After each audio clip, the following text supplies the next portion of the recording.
think the thing that the starting point for me is always there's a mystery to solve. So like, Miss Marple or Nancy Drew, there's a mystery that needs solving. And quite often, the world being the way it is and people being the way that they are, the best mysteries are quite often to be found on the fringes of society, because that's where unusual, unexpected, incongruous, funny, absurd things tend to happen more often. So really it's the mystery that always comes first, and then it's the I don't know why I feel like I need that, but I always do. So when people say to me, are you ever going to write a them too, or a psychopath test too, the answer always has to be kind of no, because the book is finished when I've solved the mystery.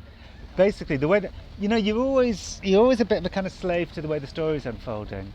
And the way that the psychopath story unfolded was that I had to go to Al Dunlap's house, a multi-millionaire business leader, without him realising at first this was why I was going to his house, to ask him if he was a psychopath. And he didn't know. I told him in my email that I thought he might have a special brain anomaly that made him fearless. But I knew that when I got there I would have to tell him the true reason, because he would have the right to tell me I couldn't use the stuff, So I had to tell him. So I was in his kitchen with him, his wife Judy, and his bodyguard Sean. And I said, how I said in my email that you might have a special brain anomaly? And he said, yeah, it's such a great theory. It's an amazing theory. He said, I really admire that theory. And I said, well, some psychologists would say that this makes you a... And he said, what?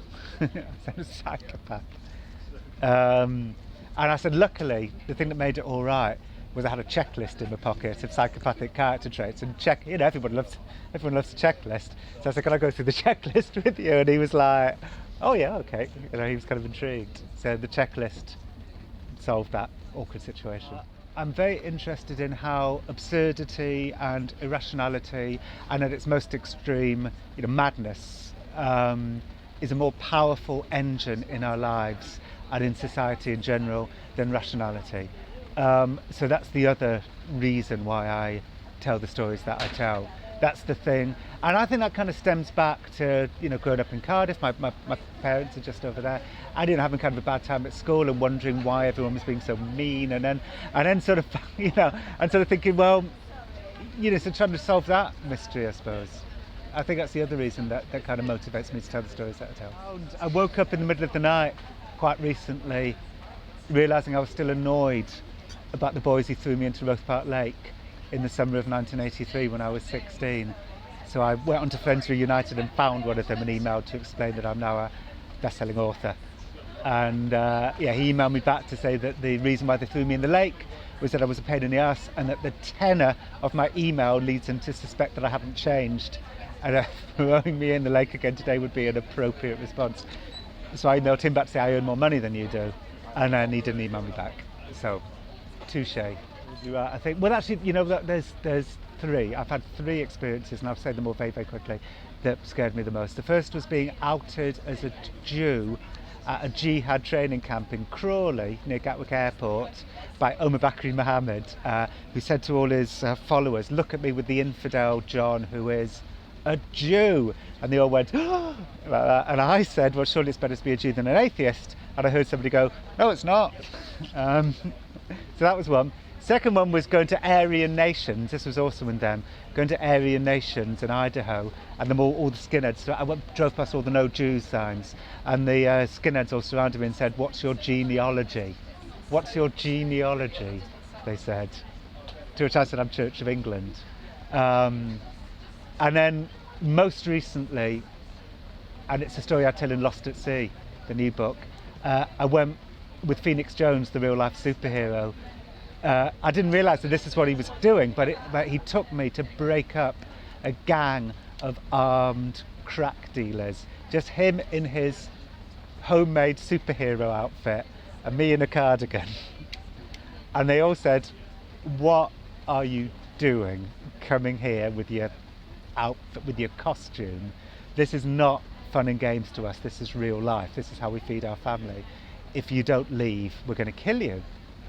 And yeah, I was my way of dealing with it was to ostentatiously nod in agreement at everything the crack dealers were saying, in the hope that if the shooting started, you know, they would considerately shoot around me.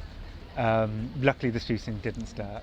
Well, I was in band management, which is, I've got to say, it's like a, you know, it wasn't quite as grand as it sounds. I keep looking over, I apologise, my eye line keeps shifting because I know that Paul Auster is going to walk into this room at any point.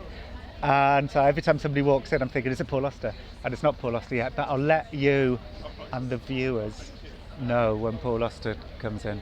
I forgot the question. The best piece of advice I've ever been given, it was Faye Weldon. And she said, always use post-it notes, like for the bit you want to read, because of course I never took the advice because she told me this when I was like 30 and I was like arrogant back then, and I thought, well, what does Faye Weldon know? And ever since then, for like 10 years, when I'm looking for a bit to read from my book with like 300 people staring at me, I'm kind of going, and it always pops into my head, always use post-it notes to mark, and I never do. And yeah, I was working with bands in Manchester. I was managing a band called the Man from Del Monte and playing keyboards in the Frank Sidebottom Oh Blimey Big Band. And I was also Frank's agent. So actually I was earning more than Frank because I was getting paid twice. I was getting paid to book the gigs and I was getting paid to be the keyboard player.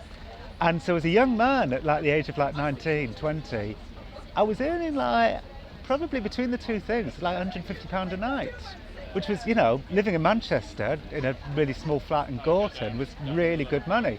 So, you know, had Frank not fired me for tax reasons,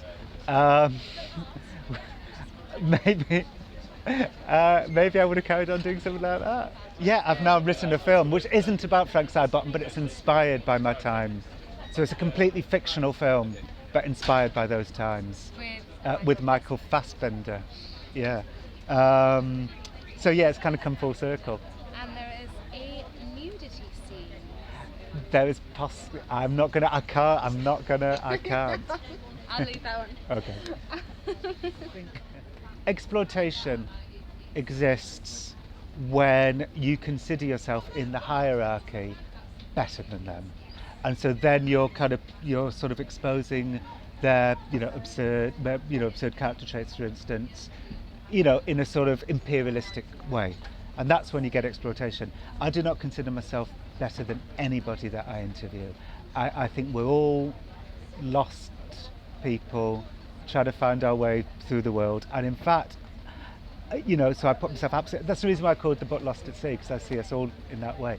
And so I think when you then sort of in a shared way highlight your more absurd character traits, and I'm completely willing to do it to myself too, instead of exploiting, you're actually doing the opposite. You're kind of de-humiliating. Oh, this is what I would love to think is true, and I hope is true. I am de-humiliating the situation.